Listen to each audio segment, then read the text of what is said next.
1. 시멘트의 제조 방법 중 습식법에 대한 설명으로 옳지 않은 것은 4. 원료 분쇄기에 물을 약 10% 정도 가한 후 분쇄한다. 2. 아래의 표에서 설명하는 혼화 재료의 명칭은 3. 포졸란 3. 시멘트의 비중 시험을 통해 알 수 있는 것은 1. 풍화의 정도 4. 플라이 애시 품질을 규정하기 위한 시험 항목이 아닌 것은 1. 염화물 이온량 5. 시멘트 제조 과정에서 시멘트 응결을 지연시키는 역할을 하기 위하여 첨가하는 재료는 1. 섭고 6. 굵은 골재에 체가름을 하여 다음 표 같은 결과를 얻었다. 이 골재의 조립률은 얼마인가? 2. 7.34 7. 시방서에 규정된 콘크리트 배합의 표시사항에 해당되지 않는 것은 4. 혼합수의 연분량 8. KSL 5110의 시멘트 비중 시험 시 광유를 사용하는 이유로 적당한 것은 2. 광유를 사용하면 시멘트의 수화 반응을 억제하여 정확한 측정이 가능하다. 9. 아래 표의 시방 배합을 현장 배합으로 수정하였을 때 굵은 골재량은 3. 1044kgm3 10. 보통 콘크리트 배합 설계 시 고려해야 할 사항으로 옳지 않은 것은 4. 단위 수량을 작게 하기 위하여 잔골 제율을 높이는 것이 좋다. 11. 골재의 저장 방법에 대한 설명으로 틀린 것은 3. 빙설의 혼입 및 동결이 되지 않도록 하고 햇볕이 드는 곳에 보관한다. 12. 콘크리트용 모래에 포함되어 있는 유리 불순물 시험에 대한 설명으로 틀린 것은 3. 시험 실시 후 시험 용액의 색도가 표준색 용액보다 연할 때는 그 모래를 콘크리트용으로 사용할 수 없다. 13. 콘크리트 배합수에 함유된 불순물의 영향으로 옳지 않은 것은 4. 황산칼륨은 응결을 현저히 촉진시키며 장지 강도를 저하시킨다. 14. 콘크리트의 설계 기준 압축 강도가 40메가파스칼이고 30회 이상의 압축 강도 시험 실적으로부터 구한 표준 편차가 5메가파스칼인 경우 배합 강도를 구하면 3. 47.7메가파스칼 15. 굵은 골재가 승인 상태에서 515g, 표면 건조 상태에서 500g, 절건 상태에서 485g이었을 때 이 골재의 흡수율은 2. 3.1%. 16. 콘크리트의 배합 강도를 결정하기 위해서는 압축 강도 시험 실적이 필요하다.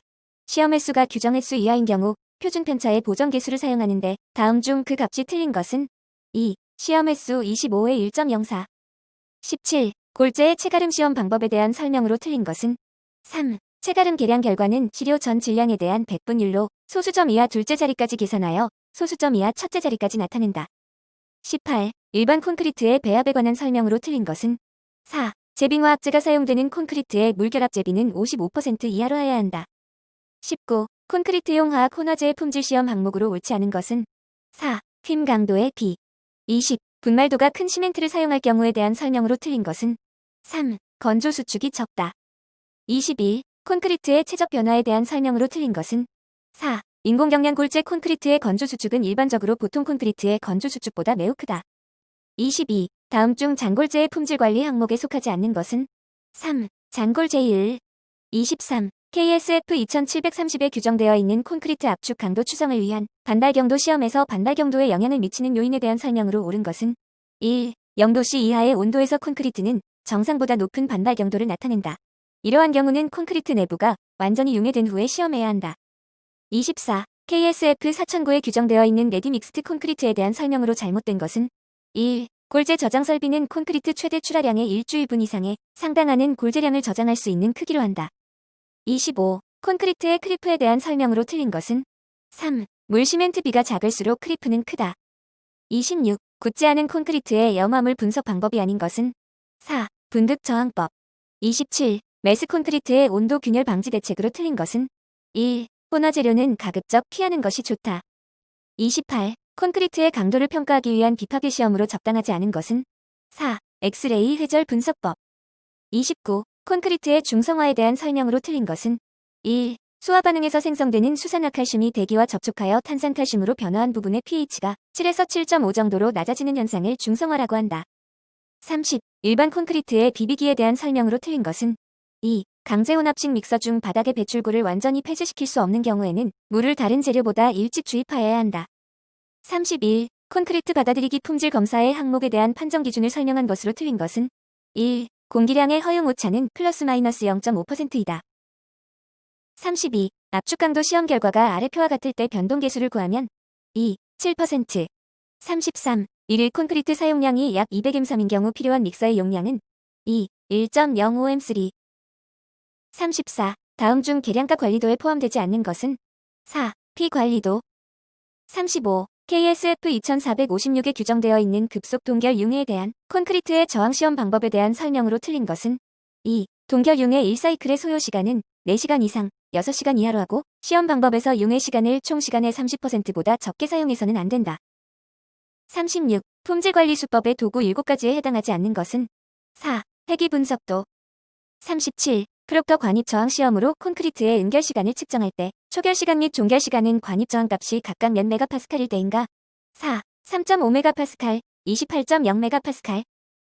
38. 굳지 않은 콘크리트의 공기량에 대한 일반적인 설명으로 틀린 것은 4. 시멘트 분말도가 높으면 공기량이 증가한다. 39. 콘크리트의 타설 시에 생기는 블리딩에 영향을 미치는 요인에 대한 설명으로 틀린 것은 2. 시멘트 응결 시간이 짧을수록 블리딩은 증가한다. 40. 굳지 않은 콘크리트에서 발생하는 치마균열에 대한 설명으로 틀린 것은 2. 철근의 직경이 작을수록 치마균열은 증가한다. 41. 서중 콘크리트 제조 및 시공에 대한 설명으로 잘못된 것은 2. 콘크리트를 타설할 때의 콘크리트 온도는 25도씨를 넘지 않도록 하여야 한다. 42. 해양 콘크리트에 대한 설명으로 틀린 것은 2. 굵은 골재 최대 치수가 25mm이고 물보라 지역에 놓여진 구조물인 경우 내구성으로 정해지는 단위 결합재량은 300kgm3 이상으로 하여야 한다. 43. 일반 수중 콘크리트의 물결합제비 및 단위 시멘트량의 기준으로 옳은 것은 1. 물결합제비 50% 이하, 단위 시멘트량 370kgm3 이상. 44. 매스 콘크리트의 수축이음에 대한 설명으로 틀린 것은 3. 수축이음의 간격은 1에서 2m를 기준으로 한다. 45. 슈크리트의 뿜어 붙이기 성능 평가 항목으로서 적당하지 않은 것은 4. 슈크리트의 인장 강도. 46. 고강도 콘크리트에 사용되는 굵은 골재의 최대 치수에 대한 설명으로 옳은 것은 1. 굵은 골재 최대 치수는 40mm 이하로서 가능한 25mm 이하로 하며 철근 최소 수평순 간격의 3/4 이내의 것을 사용하도록 한다. 47. 콘크리트의 압축 강도를 시험하지 않을 경우 거푸집널의 해제 시기로서 틀린 것은 2. 평균 기온이 20도씨 이상이고 고로 슬래그 시멘트를 사용한 경우 재령 3일 이상에서 해체할 수 있다. 48. 콘크리트 타설 시 내부 진동기의 사용 방법에 대한 설명으로 틀린 것은 3. 1개소당 진동시간 30에서 40초로 한다. 49. 콘크리트 재춤의 증기항생 방법에 대한 일반적인 설명으로 틀린 것은 3. 온도 상승 속도는 1시간당 60도씨 이하로 하고 최고 온도는 200도씨로 한다. 50. 고유동 콘크리트에 대한 설명으로 틀린 것은 2. 굳지 않은 콘크리트의 유동성은 슬럼프 필로 500mm 이상으로 한다. 51. 프리플레이스트 콘크리트에 대한 설명으로 틀린 것은 4. 일반 프리플레이스트 콘크리트의 유화시간은 6에서 10초를 표준으로 한다. 52. 섬유 보강 콘크리트의 배합 및 비비기에 대한 일반적인 설명으로 옳은 것은 2. 강섬유 보강 콘크리트의 경우 소요 단위 수량은 강섬유의 혼입률에 거의 비례하여 증가한다. 53. 매스 콘크리트의 온도균열 발생에 대한 검토는 온도균열 지수에 의해서 평가하는 것이 일반적이다. 다음 중 철근이 배치된 일반적인 구조물에서의 표준적인 온도균열 지수가 1월 2일에서 1월 5일로 규정하는 경우에 해당하는 것은 3. 균열 발생을 제한할 경우. 54. 포장용 콘크리트의 배합 기준에 대한 설명으로 틀린 것은 1. 설계 기준 휘 강도는 3메가파스칼 이상이어야 한다. 55. 수중 콘크리트의 배합과 비비기에 대한 설명 중 틀린 것은 4. 수중불 분리성 콘크리트의 1 비비기 양은 믹서의 공칭 용량의 90% 정도로 하여야 한다. 56. 트레미를 이용한 일반 수중 콘크리트 타설에 대한 설명으로 틀린 것은 4. 트레미는 콘크리트를 타설하는 동안에 다짐을 좋게 하기 위하여 수시로 수평 이동시켜야 한다. 57. 고강도 콘크리트용 굵은 골재의 품질 기준으로서 실적률은 최소 얼마 이상이어야 하는가? 3. 59% 이상. 58. 수밀 콘크리트에 대한 설명으로 옳은 것은 3. 물결합 제비는 50% 이하를 표준으로 한다. 59. 일반 콘크리트의 타설에 대한 설명으로 틀린 것은 2. 콘크리트를 2층 이상으로 나누어 타설할 경우 상층 콘크리트는 하층 콘크리트가 완전히 굳은 뒤에 타설하여야 한다. 60. 방사선 차폐용 콘크리트에 대한 설명으로 틀린 것은 4. 화학 혼화제는 사용하지 않는 것을 원칙으로 한다. 61. 지름이 400mm인 원형 나선 철근 기둥이 그림과 같이 축방향 철근 6D25이며 나선 철근 D13이 50mm 피치로 둘러싸여 있다. FCK는 35메가파스칼, FY는 400메가파스칼일 때 길이가 짧은 단주 기둥의 최대 설계 축하 중강도를 구하면 2. 2894kN.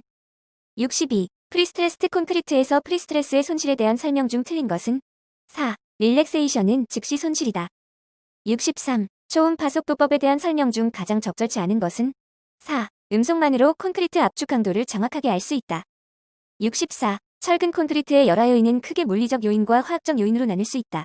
이 중 화학적 요인에 속하지 않는 것은 1. 동해 65. 다음 그림과 같이 지간 L은 6700mm인 대칭 T형보의 유효폭은 얼마인가? 1. 1675mm 66. 내화력에 관해 의심스러운 경우 실시하는 구조물의 안전성 평가에 관한 설명으로 틀린 것은 3. 재활시험에 의한 구조물의 안전도 및 내화력 평가를 실시하는 경우 재활 시험 하중은 당 구조 부분에 작용하고 있는 설계 하중의 70%, 즉 0.7 이상이어야 한다. 67. 폭 300mm, 유효 깊이 500mm, 에즈는 1700mm, FCK는 60MPa, FY는 350MPa인 단철근 직사각형보가 있다. 강도 설계법으로 설계할 때 압축 연단에서 중립축까지의 거리는 3. 59.8mm. 68. 교량의 안전진단 시 내화력 평가를 실시하는 주된 이유는 1. 교량의 활화 중 지지 능력을 평가하고자 함이다. 69. 열화원에 따른 보수 방법의 선정으로 적절하지 않은 것은 3. 알칼리 골재 반응 단면 복구공 70. 콘크리트 열화 중에서 알칼리 실리카 반응으로 인한 현상이 아닌 것은 2. 벽에서는 종 방향 균열이 발생한다. 71. 철근 콘크리트에서 콘크리트의 피복 두께에 대한 다음 사항 중 옳지 않은 것은 4. 보밑 기둥의 피복 두께는 주철근의 표면에서 콘크리트 표면까지의 최단 거리를 말한다. 72. 인장철근 D25를 정착시키는 데 필요한 기본 정착 길이는 2. 1196mm. 73. 강도 설계법으로 휜 부재를 해석할 때 고정 하중 모멘트 10kNm, 활 하중 모멘트 20kNm이 생긴다면 개수 모멘트는 2. 44kNm. 74. 보의 폭이 350mm인 직사각형 단면보가 개수 전단력 75kNd를 전단 보강 철근 없이 지지하고자 한다. 필요한 최소 유효 깊이는 1. 749mm. 75. 폭은 300mm, 유효 깊이는 500mm, 에즈는 1700mm, FCK는 24MPa, FY는 350MPa인 단철근 직사각형보가 있다. 균형 철근 B는 얼마인가? 1. 0.0313. 76. 아래의 표에서 설명하는 기파괴 시험 방법은 4. 풀아웃 테스트. 77. 콘크리트의 동결 융해에 대한 설명으로 틀린 것은 1. 초기동에는 일반적으로 콘크리트 타설 후 시멘트의 수화가 충분히 진행되지 않아 콘크리트의 강도가 10MPa에 도달하기 이전에 발생되는 것이다. 78. 주입공법의 종류 중 저압 지속식 주입공법에 대한 내용으로 잘못된 것은 1. 저압이므로 주입기의 여분의 주입재료가 남지 않아 재료의 손실이 없다. 79. 다음 그림과 같은 T형보에서 공칭 모멘트 강도는 4. 254kNm. 80. 다음 중 부재의 강성을 크게 하는 데 가장 효율적인 보강 공법은 2. 콘크리트 두께 증설 공법.